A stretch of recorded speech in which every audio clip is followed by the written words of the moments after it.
pengusaha itu kan saya rasa mentalnya itu sangat amat punya tekad yang tinggi ya, entah itu mau ups and downs tetap bertekad. Benar. Aku bisa bangkit, aku bisa kok berkembang, aku bisa kok mengajak orang, menarik orang untuk kita mengembangkan lagi usaha ini kayak gitu. Dan tiap orang balik lagi juga bawa rezekinya masing-masing gitu.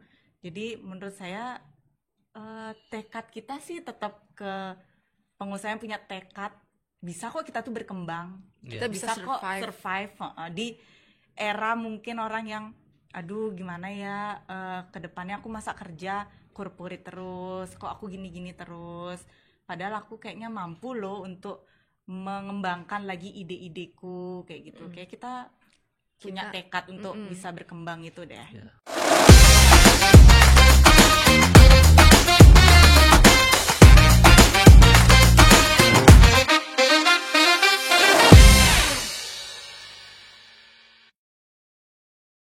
Om Swastiastu, ketemu lagi dengan Tiang Ikut Saya Tanju dalam podcast Jag Dadi Pengusaha, Jag Dadi.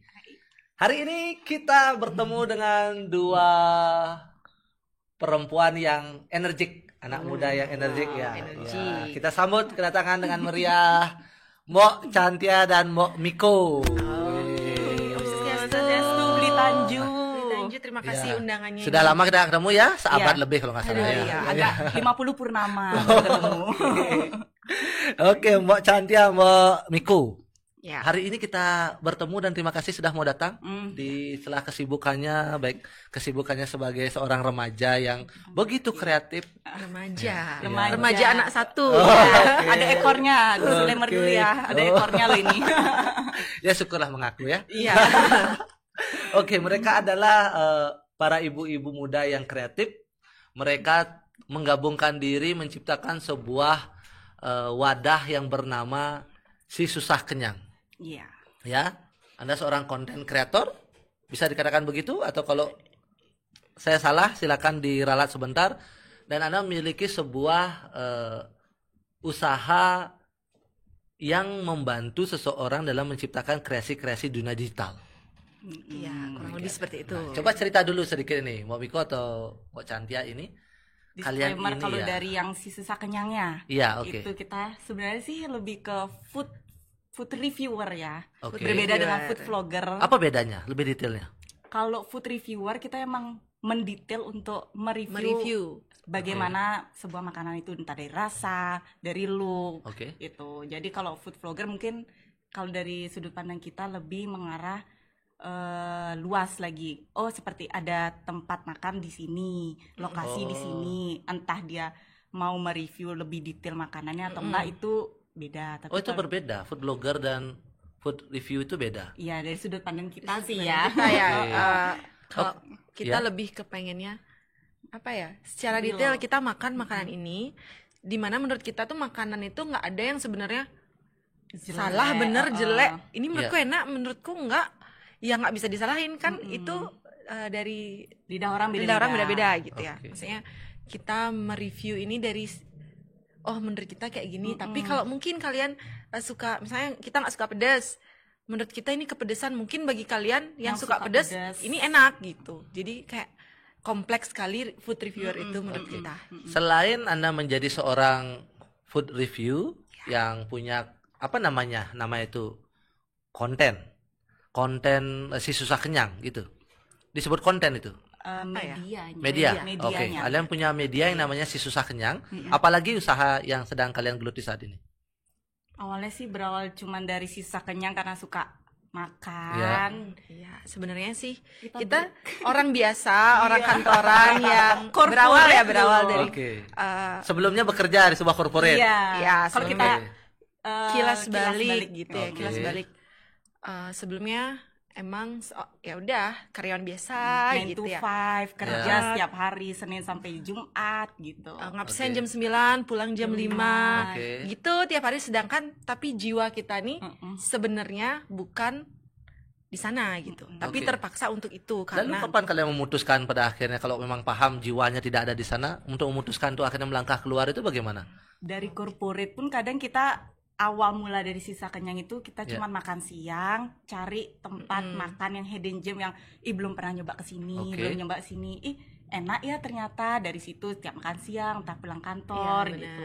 Dari situ kita suka mempromosikan, entah cuman di story kita pribadi masing-masing di Instagram gitu. Terus akhirnya kita mencetuskan gimana kalau kita buat review yuk. Nah itu kesambat apa itu waktu itu? Kok bisa memutuskan akhirnya ayo kita buat sebuah media? Kalau sebenarnya kalau dari saya cerita dari awal mula sekali nih, saya dulu pernah punya juga usaha di bidang F&B. Jauh sebelum jadi di corporate ini, sebelum kenal Cantia bahkan ya. Jadi saya jadi sebagai pernah punya usaha di bidang makanan. Saya menggunakan jasa food reviewer juga. Saya pernah naik karena food reviewer itu dan pernah juga mengalami kebangkrutan gitu. Karena sebenarnya saya nggak suka menjadi seorang apa ya, kayak corporate gitu, kantoran tuh kayak aduh big no gitu sebenarnya dulu. Tapi karena terpaksa nih modalnya udah habis, apalagi yang bisa saya giniin, ya udah kerja, udah terpaksa sekali. Berarti pernah merasa gagal dalam sebuah merintis usaha. Itu usaha kuliner waktu itu. Dan pernah merasakan food reviewer ini berjasa sekali loh di usaha saya gitu. Habis itu akhirnya kerjalah di kantor, singkat cerita kita sekantor. Ceritanya ketemu di kantor, kantor bareng. Jadi akhirnya dari kantor itu cocok nih kita kita ngobrolnya itu nyambung. Ternyata dari SMA yang latar belakangnya hampir sama lah kayak nih cocok nih, sefrekuensi lah gitu ya. Kalau zaman sekarang bilang ya sefrekuensi gitu. Akhirnya karena udah mulai nih udah gini-gini, akhirnya gimana caranya kalau saya sendiri dari POV saya, gimana caranya keluar dari aku nggak boleh nih zona nyaman sebagai ini kan bukan tujuanku adalah bisa ke mall setiap hari Senin tuh bisa, walaupun nggak perlu setiap hari Minggu ke mall yang kayak berebutan macet, nunggu libur yang kayak di jalan macet. Impianku tuh tetap punya duit, tetap bisa ke mall, tapi di saat orang lain bekerja. Seperti itu. Itu mimpinya. Itu sudah terwujud. Kalau saat ini itu sudah terasa terwujud. Astungkara. Itu sebenarnya itu kegelisahan yang kayak nggak bisa nih aku waktuku dalam hati saya tuh maksimal banget 3 tahun nih jadi karyawan. Tuh kalau dalam hati saya punya tujuan gitu. Akhirnya ketemulah Cantia, ini kayaknya jalannya nih. Gitu. Pasca Mbok Cantia sama Mbok Miko ini ketemu, maka untuk memulai ini apa yang Anda jadikan modal pertama untuk melangkah itu? Jujur ini kalau dari konten kita sisa kenyang itu modalnya nol dan nekat aja. Modal nekat dan modal bener pede aja dulu. Karena kan itu dengan suara kita menyampaikan entah itu informasinya dapat atau enggak ke penonton, entah dari visualnya itu suka enggak ya orang-orang gitu. Ya udahlah sih, mulai aja dulu kayak gitu. Pakai HP kalian aja pribadi. Bahkan itu HP kita yang kayak jadul kayak ya kalau bisa dibilang ya ampun konten kreator HP-nya kayak gini gitu ya. Malu sebenarnya pas dulu kita awal-awal. Udah ada yang undang nih, tapi yang lain gearnya udah wow banget, tapi kita yang kayak masih tapi ada-adanya. Tapi ya balik lagi pede aja dulu gitu. Mulai aja dulu gitu ya. Mulai aja dulu. Setelah kalian menggunakan keyakinan kalian untuk kita jadi content creator yuk gitu, dengan semua keterbatasan yang kalian miliki, siapa orang yang pertama kalian coba untuk yakinkan dan bagaimana proses itu terjadi? Apakah kalian datang, mau ndak aku review makananmu yuk, free dari kita gitu, atau kalian langsung main proposal yang profesional, kita tawaran ini tolong rekrut? Kita kayak mengalir begitu saja ya sebenarnya. Awal bahkan kita nggak punya rate card, kita nggak tahu harus ngasih harga berapa yang pantas sebenarnya untuk kita, karena kan followers juga baru, kita merasa baru. Aduh, kayaknya nggak awalnya nih sebenarnya kayak jalanin aja dulu, kayak setidaknya dapat makan gratis gitu loh. Kita makan gratis aja udah seneng lah ya, karena kita seneng nyobain makanan ini. Itu cuma budgetnya tuh kasihan duit. Benar. Jadi kayak ada yang ngundang tuh walaupun nggak dibayar aja udah seneng kok kita. Berarti ada yang notice kita loh. Gitu. Itulah Gos. Kita juga nggak nyangka bahwa secepat itu bisa menghasilkan dari sana gitu ya Chan ya. Kayak ternyata, dan ini sebenarnya agak cerita unik sedikit nih ya. Kan kita ngantor, kita satu kantor tapi mungkin beda perusahaan gitu ya. Kalau saya mungkin di marketingnya F&B juga. Jadi kenapa kita memutuskan memberanikan diri untuk sebagai full time content creator? Ini ada ceritanya sebenarnya. Kalau mungkin terima kasih pengalaman itu yang membuat kita sekarang akhirnya aku berani untuk apa itu trigger apa yang terjadi itu yang membuat kayak akhirnya kita putuskan keluar. Semua itu kan dimulai dari emang jengah ya, kalau orang Bali itu memang dari sebuah ketidaknyamanan, dari sebuah keginian kita harus karena nggak bisa dengan mungkin karena saya juga sudah berkeluarga sebelumnya, nggak bisa dengan pendapatan hanya segitu karena kebutuhan lagi banyak lagi gitu. Jadi gimana nih caranya biar mendapatkan lagi income baru tapi tanpa minim sekali modal, bahkan bisa dibilang 0 modal. Tapi kita bisa dapat privilege yang orang lain tuh mungkin belum tentu bisa dapat. Salah satunya dengan dapat makan, dibayar, dengan itu tuh free. Cuman ya balik lagi kita harus menyampaikan dari tempat itu, makanan itu, kayak gitu. Sebenarnya kita juga nggak nyangka secepat itu bisa. Awalnya tuh kayak ya udah sebagai sampingan ya, ya udah utamanya kita kerja tapi sampingan ya untuk nyari-nyari sampingan lah. Tapi ternyata memutuskan ini sebagai pekerjaan utama itu yang ternyata ternyata setelah dijalanin loh ternyata enak ya, terus lumayan ya gitu. Jadi kayak kalau dulu sih kita zaman-zaman itu sebagai sampingan itu yaudah kita pulang kantor biasanya ya. Jadi kita ada yang jadwal visit nih tapi kita bisanya malam aja loh Kak, kita bisanya sore di atas jam 6, di atas jam 7 gitu biasanya. Atau makan siang tapi cepet-cepetan gitu karena kan kita harus ke kantor lagi gitu kerja. Curi-curi lah di situ akhirnya.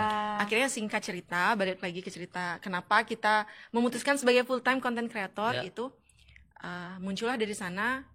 Ada ya namanya juga di kantor ya, walaupun kerjaan kita ya kita rasa sudah menyelesaikan tanggung jawab, tapi ya mungkin karena di dunia yang sama F&B gitu ya, jadi kayak ada sedikit trigger apa ya ngomongnya secara biar agak halus gitu ya. Apa itu? Jadi kayak kurang kesesuaian mungkin. Jadi kayak ada mungkin bagi yang di sana kita terlalu menyampingkan pekerjaan utama kita gitu. Padahal dari sudut pandang kita sudah menyelesaikan kewajiban kita dan kita tidak ada mungkin maksud untuk mengabaikan dari pekerjaan utama gitu. Mungkin kinerja menurun kalau menurut saya sih juga enggak juga, cuman mungkin di sana kalau nggak itu terjadi mungkin kita nggak jadi yang sekarang. Selalu ada hal positif yang bisa kita ambil kan, bahwa apapun aspek histori yang terjadi itu adalah hal terbaik yang kita dapatkan untuk melangkah hari ini kan gitu. Akhirnya singkat cerita ya dipanggil berhenti konten atau tetap itu kayak gitu. Berhenti kerja atau berhenti konten gitu. Loh saya kenapa gitu kan, maksudnya saya rasa nggak ada kok mengganggu pekerjaan saya gitu ya. Cuman dari sana yang kayak sempet yang berapa sih dapat dari sana? Itu kata-kata yang saya ingat sekali yang kayak berapa sih emang kamu dapat dari sana?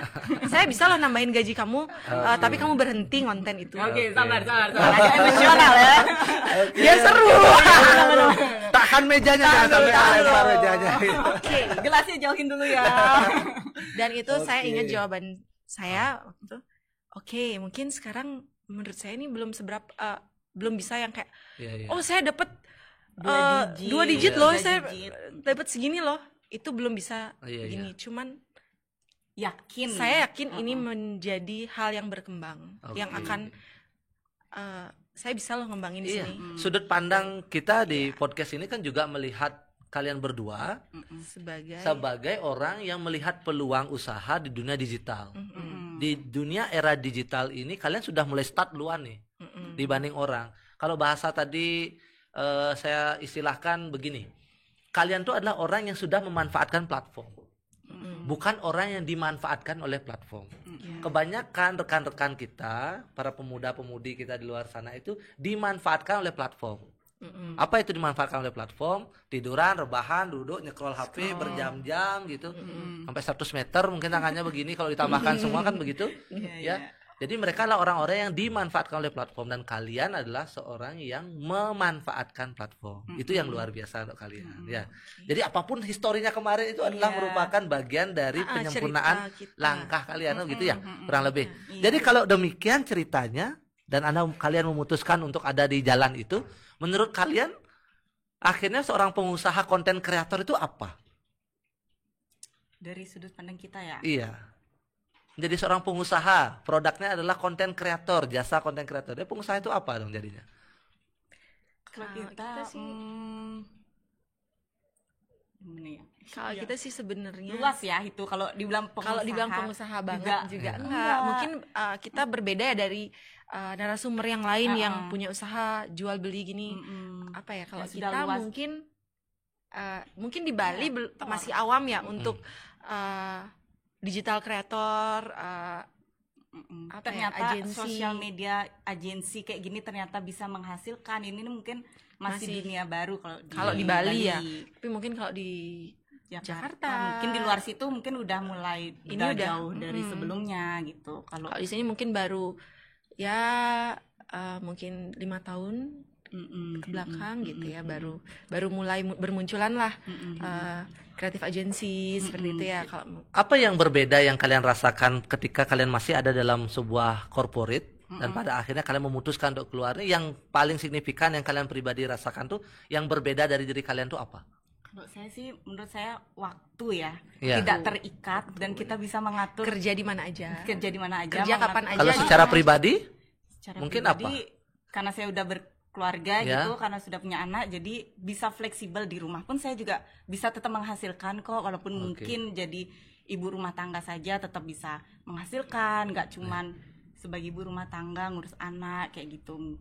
Bisa sambil lah, nggak yang harus standby di kantor ninggalin. Nah sekarang ada muncul itu di berbagai platform media sosial bahwa kemampuan IE dalam membuat sebuah model sambil dia menyampaikan pesan iklan dan produk itu bisa sedemikian rupa mirip manusia dibuat gitu.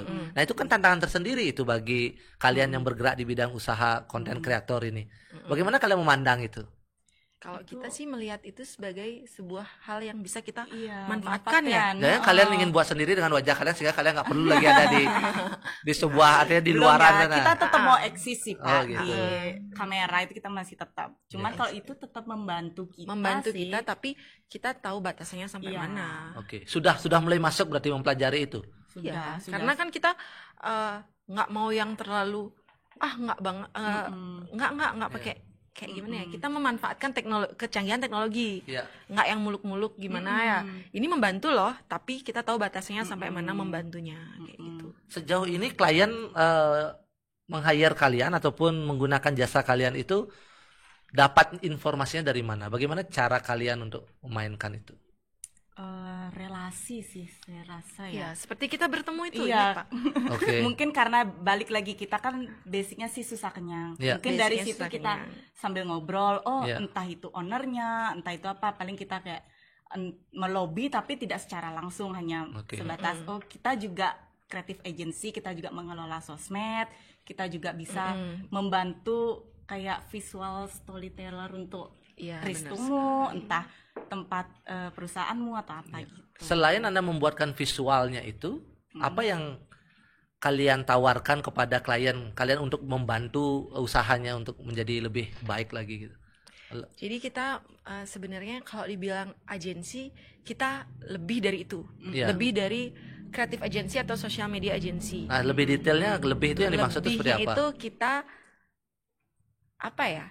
Kalau simpelnya mungkin bisa dibilang sebagai konsultan marketing juga. Oke, bisa jadi konsultan marketing juga. Berarti strategi-strategi apa yang dikerjakan itu? Kita menempatkan diri kita sebagai partner dari pengusaha itu sendiri. Contoh, kalau dulu kita sama Beli Tanju, untuk usahanya Beli Tanju, kita bukan sekedar datang buat konten, upload, itu bukan. Jadi kita mempelajari setiap bisnis yang kita bisnis dari klien kita. Oh, ini kita berapa kali visit kan kita tahu tuh.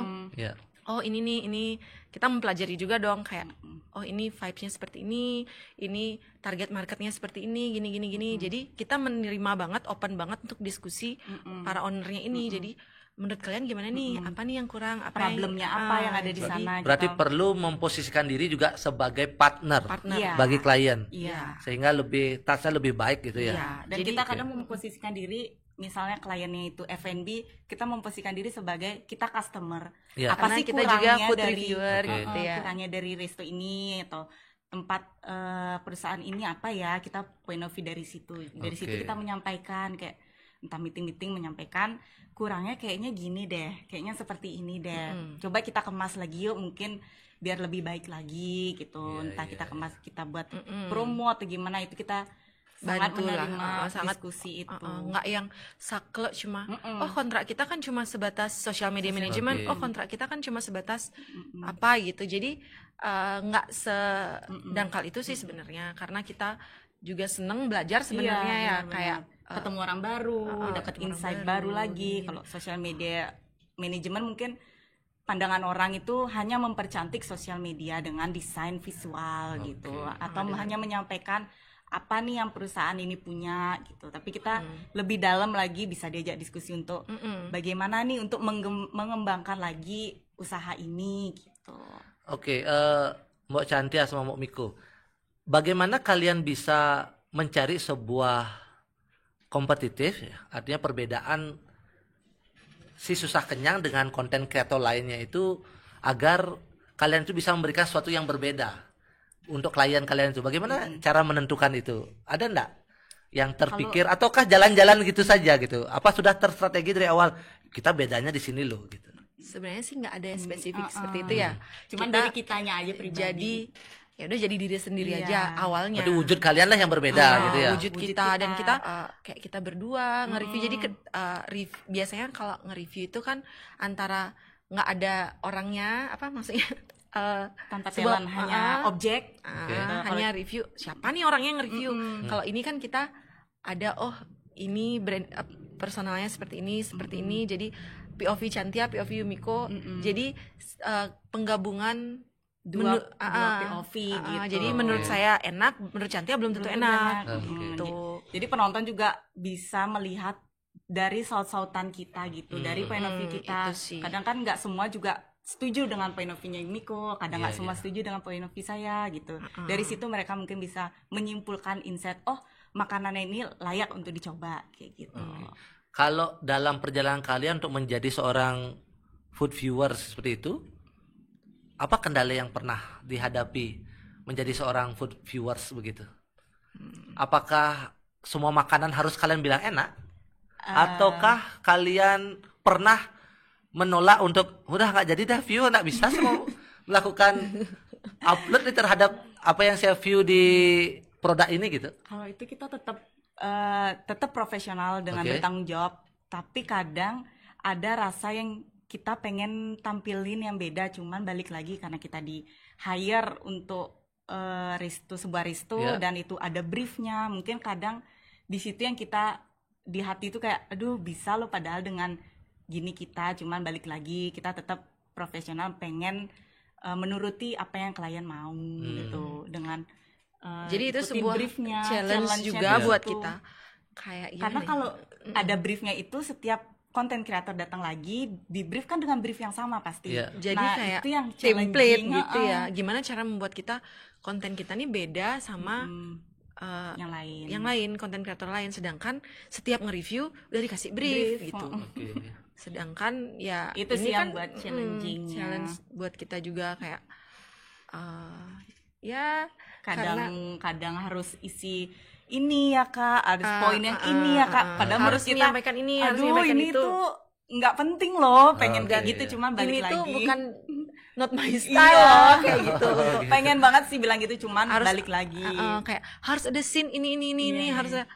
Kita ini kan akun kita, cuman kita pakem banget sih untuk yang terlalu fleksibel lah kita sebenarnya.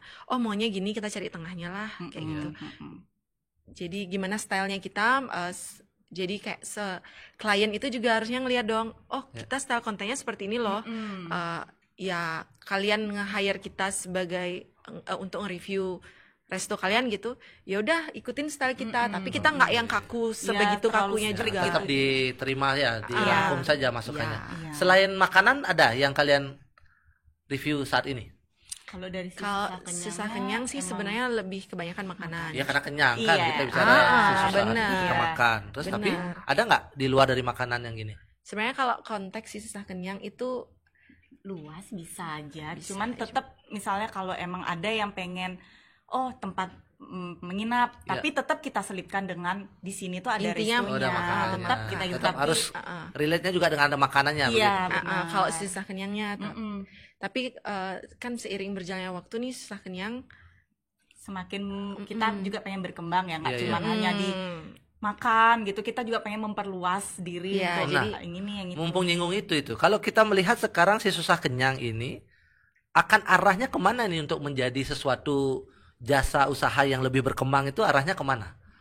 Kemana kalau dibayang, kalau boleh kita berbagi sedikit dengan para pendengar kita di podcast.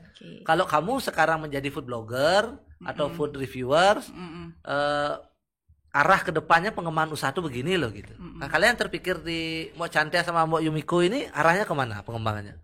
Mungkin ke visi kita ke depannya ya, untuk si susah kenyang itu kita masih pengen, karena kita orang Bali, tinggal di Bali, kita pengen tetap mengembangkan ada UMKM atau makanan Bali, tapi mungkin di tiap daerah itu kan berbeda-beda ya makanannya. Mungkin kita masih, visi kita tuh pengen memperkenalkan lebih luas lagi makanan di Bali. Setiap daerah itu punya cerita loh, punya latar belakang loh gitu. Nah itu sebagai sebuah program idealis apa program memang target untuk menjadi sebuah nilai yang menghasilkan? Itu sebenarnya dilema kita ya sebagai content creator. Mau insight tinggi, followers banyak, viewers banyak, tapi ngikutin polanya mereka. Iya, pola FOMO ya kalau sekarang. Polanya yang kayak bikin aja kayak gini pasti banyak view-nya.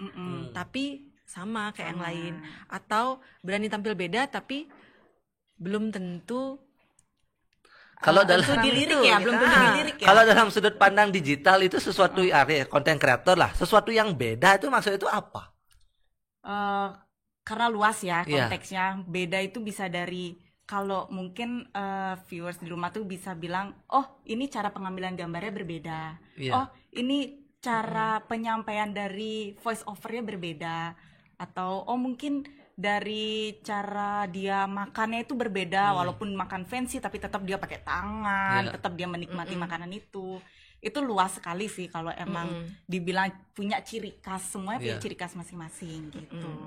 Oke. Saya mengamati juga para food blogger itu, ya entah mereka menyebut diri food blogger atau food viewers gitu ya, reviewers. Kan akhirnya mereka menjadi tak terkontrol ya, secara body, besar dan sebagainya. Ada yang paling fenomenal tuh kakak beradik ya kalau nggak salah itu. Yang awalnya cuma sebesar kursi, sekarang sebesar gerbang kecamatan gitu ya. Agak takut. Jadi itu tantangan sendiri nggak bagi kalian ketika kalian memilih untuk ada di jalan ini gitu? Ataukah terpikir, oke, ini targetnya cuma sekian tahun aja usaha ini adalah batu lompatan, saya akan mengarah kepada konteks jasa digital yang lebih besar lagi gitu. Ini sudah mengarah ke gini ya, digital aja ya nih. Mungkin dari tadi yang nonton gini ya, bingung ini siapa nih? Sih ini sebenarnya dari apa sih ini? Apa sih ini pakai rompi-rompi begini segala, pakai lantai gini. Mungkin kita ceritakan aja ya. Kan kalian udah tampil sudah jauh lebih profesional dari yang pernah saya tahu kan begitu ya. Artinya kalian kan secara visi itu sudah berkembang ini. Pasti sudah ada arah yang lebih besar ini gitu. Nah, saya ingin kalian berbagilah ke para pendengar kita sebenarnya apa ini potensi yang dilihat di era digital ini gitu. Oke, dari kita ya sebenarnya kita berawal dari susah kenyang, food reviewer. Dari sanalah kita bertemu banyak orang, bertemu ownernya, ketemu marketingnya, ketemu ininya, ketemu banyak orang lah. Dari sana dapatlah mungkin insight baru, karena kan tiap ketemu orang pasti punya cerita baru gitu. Sama seperti cerita kita ketemu nih sama Pak Tanju, sama Mi Tanju. Jadi dari nge-review kita ternyata bisa loh membantu Beli Tanju untuk mengelola sosial media dari usaha-usaha yang Beli Tanju punya gitu. Jadi dari awal susah kenyang, kita akhirnya singkat cerita lah punya bisa dibilang kreatif agency, yang namanya Terlalu Kreatif. Terlalu Kreatif. Berawal dari kita bertiga sebenarnya Oh sekarang sudah lebih dong dari 3? Ya, Astungkara. Oh sudah ada tim tambahan, wih luar biasa. Jadi yang dulunya maksudnya nambah orang itu yang baru lahir. Oh bukan. Itu juga member baru. Member baru. Jadi kita membentuk sebuah bisa dibilang kreatif agency. Jadi saling berkaitan sekali sebenarnya ini. Susah kenyang, Terlalu Kreatif. Jadi kita agak bingung yang mana induknya, yang mana gininya nih. Mungkin Susah Kenyang tuh sebagai media ya. Medianya. Tapi kita punya sebuah kepalanya dari agensinya dari wadahnya lah, wadah besarnya, wadah besar namanya Terlalu Kreatif. Terlalu Kreatif. Jadi Terlalu Kreatif ini kita bentuk dari dua jalan tiga. Awalnya sih beberapa klien masih kliennya berawal dari kan kita baru resign pas itu terus kita mencoba bisa nih kita berkembang di sini dari Susah Kenyang itu kita coba lobby. Awalnya klien kita cuma 3 gitu. Sekarang sudah berapa kliennya? Astungkara udah lebih dari 20 klien. Wow, sekarang sudah lebih dari 20. Iya. Sudah wajar. Anda harus tambah tim ya. Iya, enggak pusing ya kalau gempor. Kalau merawal dari kalian berdua memiliki sebuah frekuensi yang sama, kemudian membuat sebuah media namanya Susah Kenyang, kemudian sekarang menjadi bergerak lebih besar ke sebuah rumah kreatif yang bernama Terlalu Kreatif. Sekarang memiliki 20 lebih klien. Wah, itu sudah 2 digit lebih dong. Astungkara. Sudah timnya udah bertambah. Berapa orang timnya sekarang? Kita sebenarnya tim kita kayak freelance. Jadi kita tim tetapnya itu kita bertiga aja, tim yang tetapnya. Cuman karena kita kerjanya itu kan di bidang kreatif harus refresh. Jadi kita nggak yang punya tim tetap. Jadi kita kayak masih untuk klien ini vibes-nya seperti ini, kita cari yang mana cocok, yang mana fotografer, videografer yang cocok, yang mana desain grafis yang cocok. Untuk klien ini cocoknya yang ini. Untuk klien ini cocoknya yang penting kolaborasinya. Yang penting apa yang dibutuhkan oleh klien clear, selesai.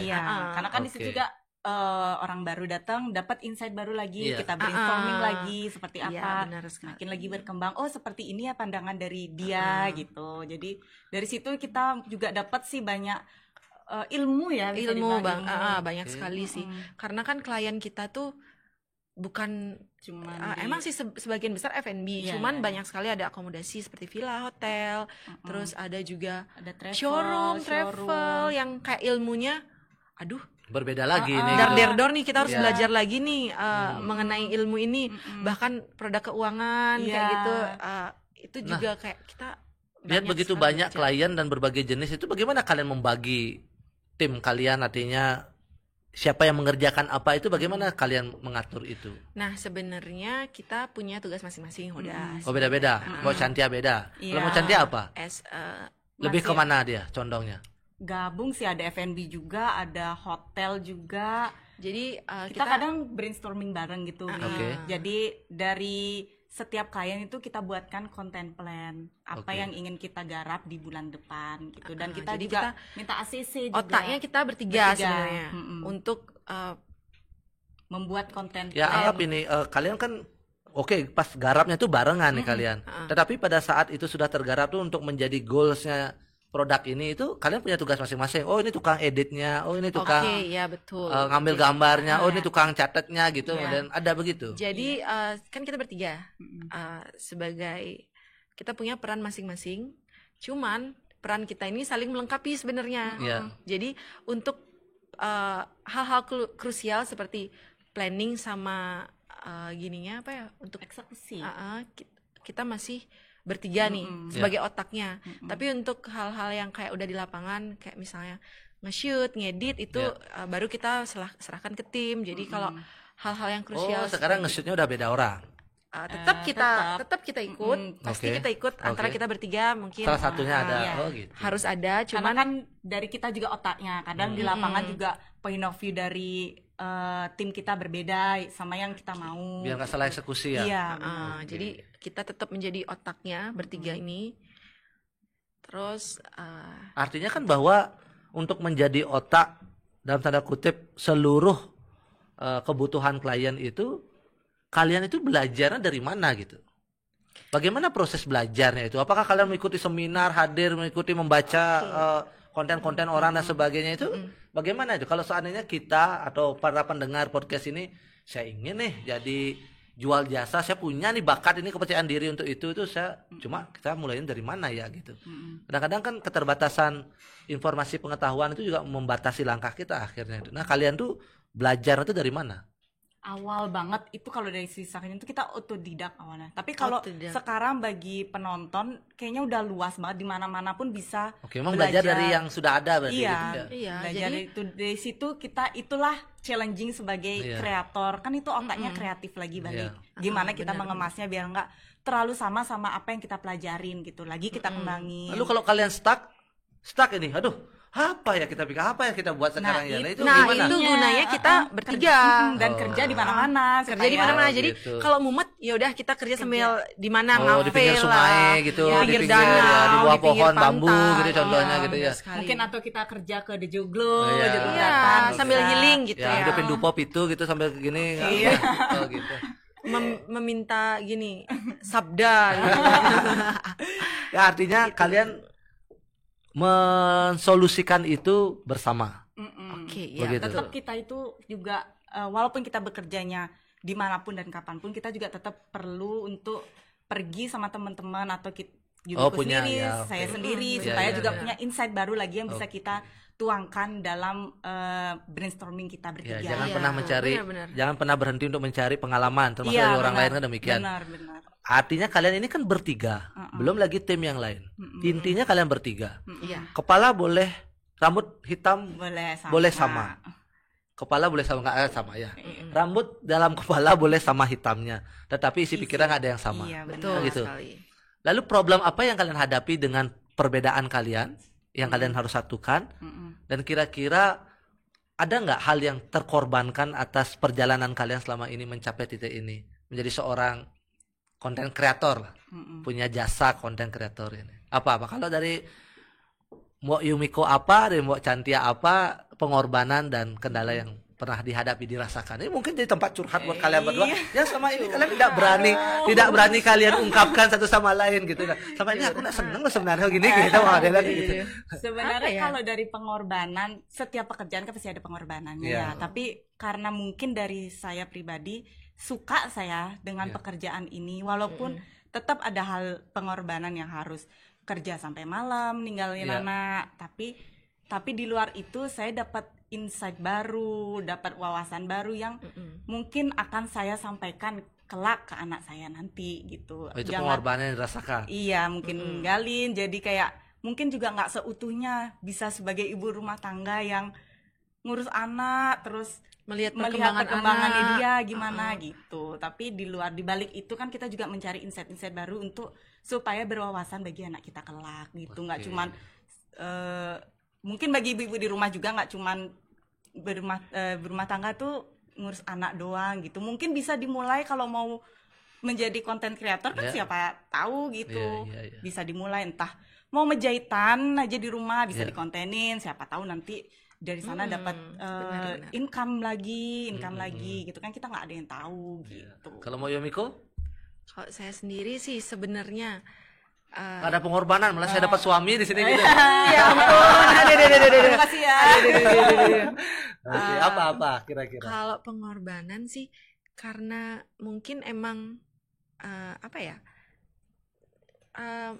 saya emang orangnya nggak bisa di rumah aja gitu loh. Seminggu di rumah kayak sakit saya gitu ya. Gitu. Emang tipe yang harus keluar gitu ya, harus keluar. Jadi saya happy aja sama pekerjaan ini karena yang kayak ketemu orang baru, ketemu banyak orang, ke tempat A, B, C, senang gitu, happy gitu sebenarnya. Cuman banyak privilege yang kita dapat juga jujur kalau di dunia ini banyak kayak banget ketemu sih. banyak orang yang kayak wah ketemu orang-orang hebat kayak di Tanjung, banyak kayak benar-benar suatu di luar itu sebagai pekerjaan, tapi itu benar-benar pengalaman yang nggak bisa dibeli dengan uang gitu ya. Kayak ketemu banyak orang itu pikiran kita jadi terbuka ya nggak? Benar. Kayak saya emang tipenya nggak bisa di rumah aja. Dan gitu. untungnya juga kita tipe yang mau menerima masukan dari beberapa orang atau dari ketemu orang-orang banyak, itu kan banyak ngasih masukan kayaknya gini deh, kayak gini, dan itu juga kita mencoba untuk mengaplikasikan gitu. Nggak cuman nggak bisa stuck hanya dari point of view kita aja sebagai content creator gitu. Kita coba juga kayak gitu dari masukan dari A, B gitu. Jadi, yang penting mau mendengarkan masukan gitu. Jadi ya sebenarnya kalau dibilang pengorbanan gitu ya, karena enjoy aja ya, happy aja. Cuman pasti ada plus minusnya pekerjaan itu ya. Kalau minusnya mungkin di saya agak kurang bisa membedakan mana kerja mana jalan-jalan gitu ya. Gitu. Mana kerja mana gimana ya, batas itu yang perlu kita, karena kita kerjanya ya anggapan perusahaan sendiri, kita punya kantor sendiri, kita nggak ada yang jam segini sampai jam segini kerja. Nah di sanalah seni kita memanage waktu, memanage diri kita, gimana caranya kayak aku di rumah nih dasteran tapi aku produktif loh. Sibuk itu bukan berarti produktif. Gimana caranya kita kelihatan santai tapi kita sebenarnya produktif. Tapi kadang di sanalah challenge-nya, kayak di mata orang mungkin yang melihat ya kayak apa sih kerjanya main HP doang nih. Kayak gitu. Ini masih cara pikir konvensional. Iya, sebenarnya cuman kalau dari kitanya mungkin ya gimana ya? Karena kadang juga ada yang ngelihat jalan-jalan terus gitu. Buang-buang uang ya, padahal gitu. Kita itulah pekerjaannya itulah. Sebenarnya kita ada sumber penghasilan dari situ. Sebenarnya kita itu ya kita nggak perlu membuktikan itu pada siapapun sih, yang penting itu belum diri kita sendiri yang ngepet lagi kan. Jadi kan ada kasus yang begitu. Iya, dunia sudah berubah Bu, Pak gitu ya. Jadi kayak kalau saya sih challenge-nya itu membagi dan mengatur diri sendiri gitu. Karena musuh kita yang terbesar itulah sebenarnya diri sendiri. Jadi gimana caranya ngatur hari ini di rumah aja. Hari ini harus ngerjain, harus banyak sekali ada agenda ini harus to-do list-nya banyak sebenarnya. Gimana caranya tetap ngerjain itu tapi aku nih di rumah gitu.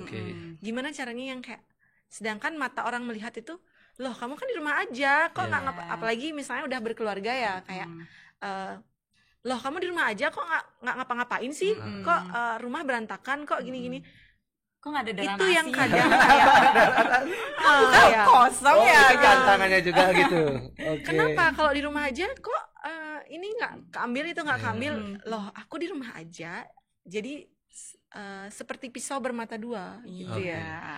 Ada positifnya, ada negatifnya juga gitu. Jadi kadang yang kayak aku kerja nih, aku harus punya batas, aku keluar dari rumah gitu. Jadi itu hal yang dirasakan dalam proses ini.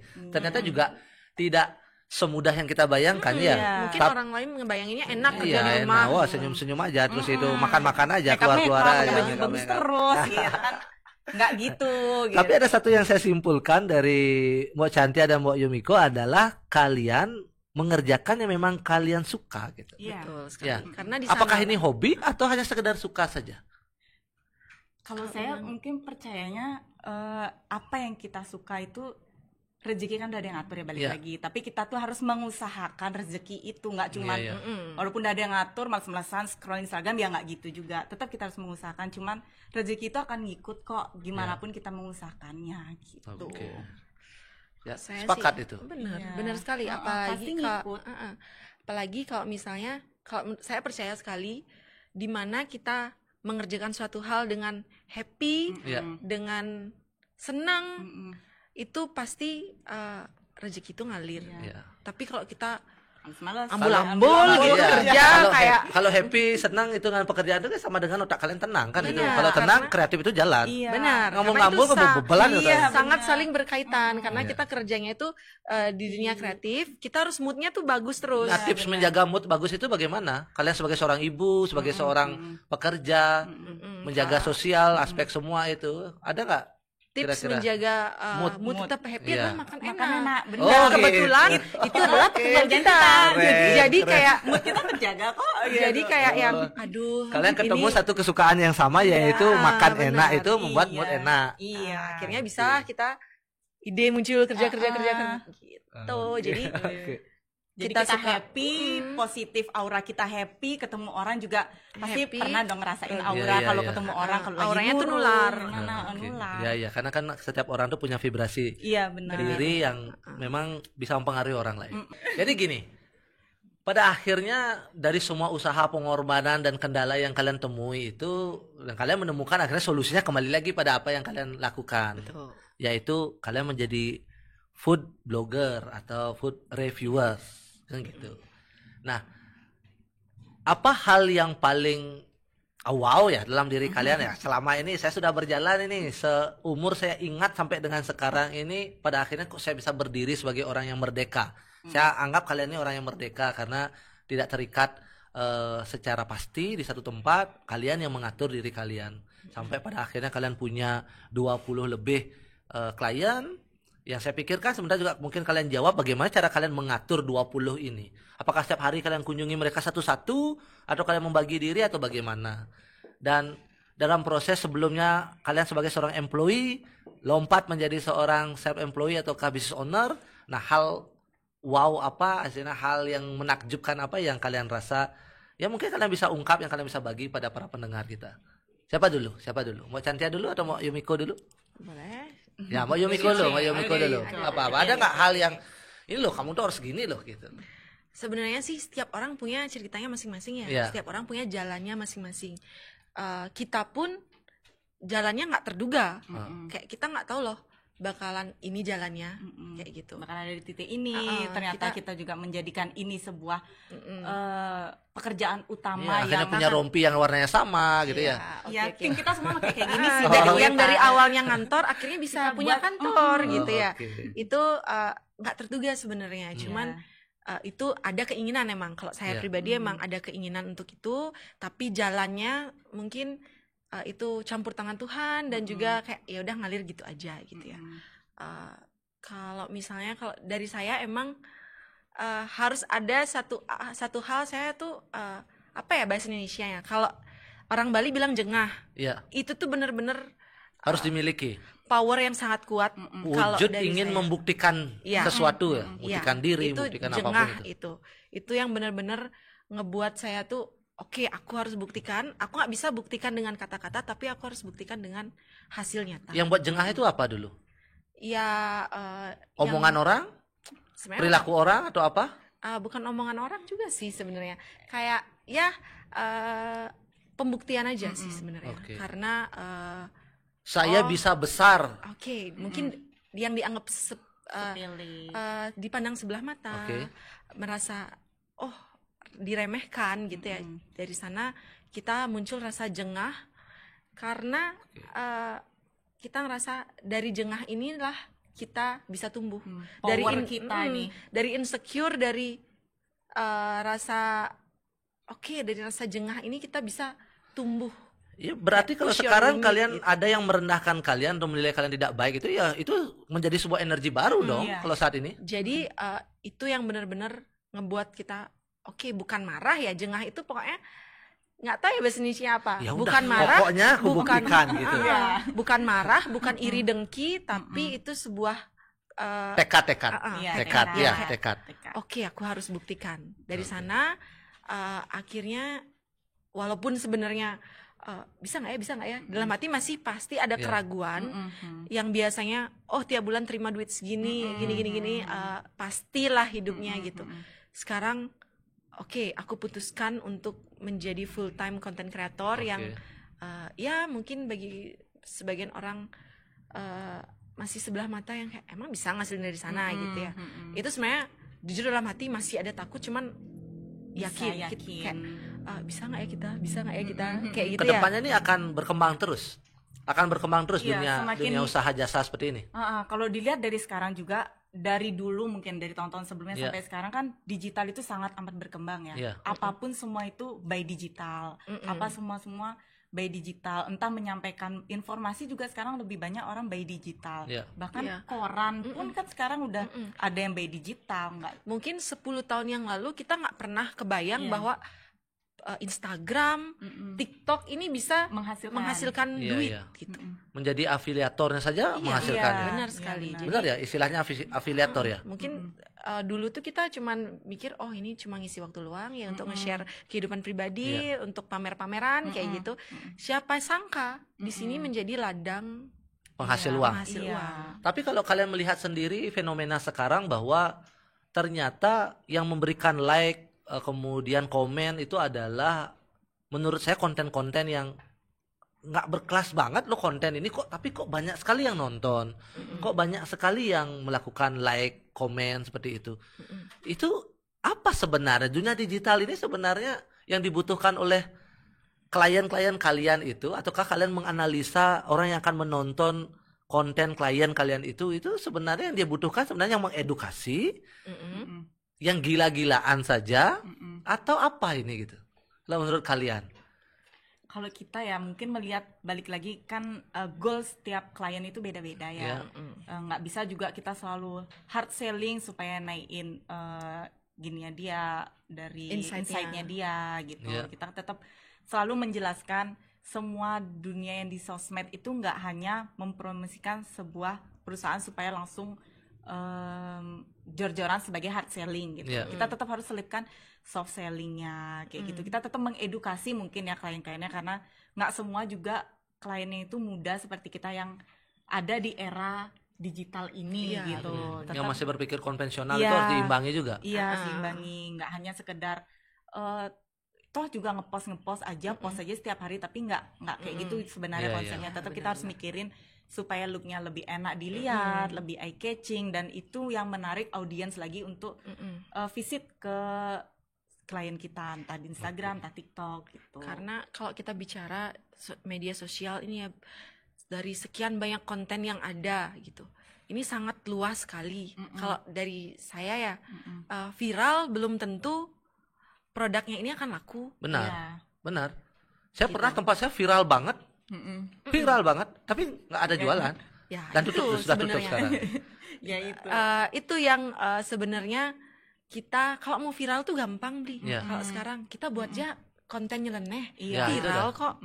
Viral pasti. Karena orang-orang sekarang juga suka banget hal-hal yang apa ya, ini aneh sekali. Nah itu udah kalian ketarik nggak ke situ juga? Nggak, seperti saya bilang nggak kualitas kok sebenarnya konten ini. Mendidiknya tidak ada. Tetapi kok banyak banget gitu. Contoh sekarang kan lagi onger-onger itu, apa tuh onger-onger itu? Ya lagu-lagu itu kan gitu onger. Padahal dia cuma nge-shoot tuh bilang onger timpannya onger gini-gini aja. Tetapi kenapa begitu banyak orang bisa menonton? Apa sebenarnya yang mereka cari? Para penonton ini apa yang mereka cari? Itu gitu? Momen sih kalau menurut saya, momen dari sebuah hal yang viral. Jadi momen itu yang harus juga dikemas secara cepat mungkin bagi kita tim kreator. Nah kalian masuk juga itu. Kalau ada hal suatu yang baru viral, kalian ambil juga konten yang sama. Tentu. Karena kan tidak bisa kita menutup mata karena kita kerja di sosial media. Apa yang lagi ngetren kita harus update juga. Adaptif juga harusnya. Cuman kita gimana caranya biar ada benang merahnya, biar nyambung. Misalnya ada tujuan visi dari video itu, nggak hanya sekedar jadi nggak yang tren. Ada nih apa yang kita selipkan di konten viral itu. Jadi nggak semata-mata cuman konten yang kosong gitu. Jadi ada pesan, tetap ada pesan yang kita sampaikan di konten viral itu. Jadi nggak semua juga yang viral bisa kita ikutin gitu. Jadi gitu juga nggak bisa. Karena viral, balik lagi kayak gitu, viral belum tentu rame, karena kan kita ini membantu ujung-ujungnya klien kita ini bukan mau sekedar viral, tapi apa ya, tujuan goals yang utama ini adalah balik lagi ke revenue-nya. Ya kan? Revenue. Jadi gimana caranya kita mewujudkan itu gitu, nggak yang cuman semata-mata viral banyak view-nya kayak gitu, insight-nya tinggi, cuman sama aja kalau nggak menghasilkan gitu, karena ya itu balik lagi nggak kena di owner jadinya gitu. Emang viral tapi revenue-nya kok turun malahan gitu. Nggak ngaruh gitu. Pada akhirnya kalian menilai kerja kalian di bidang usaha jasa konten kreator ini keberhasilannya itu dari sudut pandang mana? Apakah kalau dari klien kan pasti menilai itu revenue. Revenue kita meningkat nih, udah happy lah dia, profitnya meningkat, itu ke internal mereka. Tapi kalau dari sudut pandang kalian sebagai konten kreator digital menghandle klien kalian itu, apakah revenue atau ada sudut pandang yang kalian bisa nilai dari data yang kalian dapat dari konten itu? Apa istilahnya itu? Insight-nya itu, apakah data itu muncul, ini loh pembuktian kita ini berhasil Pak gitu. Apa yang menjadi acuan tolak ukur keberhasilan tidak berhasil kalian? Kalau saya sendiri ya, kalau kita bicara di dunia konten kreator, nggak bisa sama seperti kehidupan kita ya, nggak semua bisa dinilai dari hasilnya. Kalau kita membuat sebuah konten itu kan hasilnya insight. Jadi keberhasilan itu nggak bisa semata-mata kita nilai dari insight atau revenue yang meningkat gitu. Tapi yang paling pentingnya adalah proses dari kita proses kita di sana gitu, kayak memuaskan atau tidak, artinya apa yang kalian lakukan itu. Tapi kan goalsnya pada akhirnya ada data yang harus kalian sampaikan. Ya, betul. Jadi kita tetap pasti menyampaikan data pasti, cuman mungkin bagi kita tuh kayak kepuasan sendiri, udah sekarang skill kita naik loh sekian, dulu ngeditnya masih kayak gini, masih urakan, sekarang skill kita naik loh semakin kayak gini, semakin kalau kita mungkin ngelihat video kita yang 2 tahun lalu, ya ampun gitu ya ampun, editannya apa sih masih kayak gearnya mungkin masih kurang proper segala macam, dan sekarang bandingin sama ini loh hasil kita sekarang bisa pakai gear yang lebih bagus dengan kualitas yang didapat untuk klien juga bagus kan? Jadi itu tuh menurut kita udah sebuah pencapaian gitu. Kalau sekarang mental kalian memang sudah mental seorang pengusaha atau usaha sendiri, atau memang tetap masih bermental pekerja? Kalau mental usaha, kalau pengusaha itu kan saya rasa mentalnya itu sangat amat punya tekad yang tinggi ya, entah itu mau ups and downs tetap bertekad. Aku bisa bangkit, aku bisa kok berkembang, aku bisa kok mengajak orang, menarik orang untuk kita mengembangkan lagi usaha ini kayak gitu, dan tiap orang balik lagi juga bawa rezekinya masing-masing gitu. Jadi menurut saya tekad kita sih tetap ke pengusaha yang punya tekad, bisa kok kita tuh berkembang, kita bisa kok survive di era mungkin orang yang aduh gimana ya kedepannya aku masa kerja corporate terus, kok aku gini-gini terus, padahal aku kayaknya mampu loh untuk mengembangkan lagi ide-ideku kayak gitu. Kayak kita punya tekad untuk bisa berkembang itu deh. Berapa persen peningkatan data dari insight itu yang menurut kalian itu membuat kalian puas? Ini mantap, ini sesuai nih ekspektasi, ini sesuai nih harapan kita, ini tujuan kita ini gitu. Berapa persen peningkatannya dari data awal ke data pencapaian insight yang kalian sudah lakukan proses itu? Bagaimana cara mengukur itu? Kalau saya sendiri sih itu insight itu menurut saya bonus, bonus, bukan sebuah tujuan gitu ya. Tujuan kita membuat konten yang bagus, berkualitas, dan mempercantik lagi sosial media klien kita. Karena kalau itu viral ataupun itu insight-nya bagus, itu adalah sebuah bonus. Jadi kita nggak pernah ke pressure harus aku buat konten A, view-nya minimal segini. Itu pasti nggak. Kalau di kita, menurut kita malah apa yang kita buat terlalu terpressure nih, harus gini, harus naik kontennya. Ujung-ujungnya tuh nggak, sering sekali kita buat konten yang malah terbersit, kayak buat ini deh, yang bisa dibilang effortless gitu ya. Kalian pernah terkejut nggak dengan hasilnya? Ternyata ini begini, wow luar biasa hasilnya ini gitu. Sering sekali. Artinya kalian nggak expect begitu, malahan hasilnya begitu. Ya nggak terduga malahan, karena emang semua itu bisa dipelajari, insight segala macam itu tuh bisa kita pelajarin, gimana kita mempelajari algoritma Instagram, TikTok itu bisa kita pelajarin, cuman emang serandom itu. Jadi kita kayak ya udah, yang penting kita sudah berusaha semaksimal mungkin buat konten yang bagus, berkualitas, sesuai dengan diri kita. Masalah FYP atau insight-nya itu bonus. Kalau insight-nya gini nggak, relate nggak antara insight yang tinggi dengan kepuasan konten itu? Sebenarnya pasti ada kepuasan sendiri ya kalau kayak gitu. Naik nih kontennya nih, FYP nih kontennya.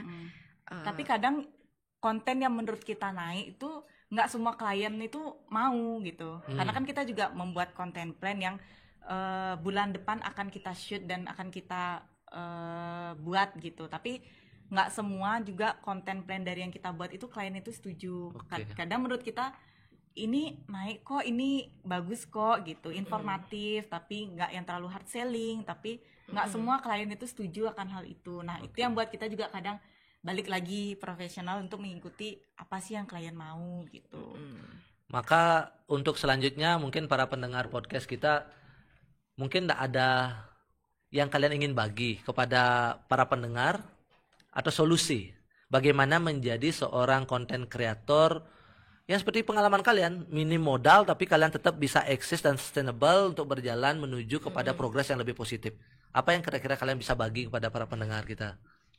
Siapa dulu? Mau Chantia? Mau Yumiko? Silakan. Mungkin ya udah, saya dulu coba ya. Mungkin kalau dari saya ya, untuk para penonton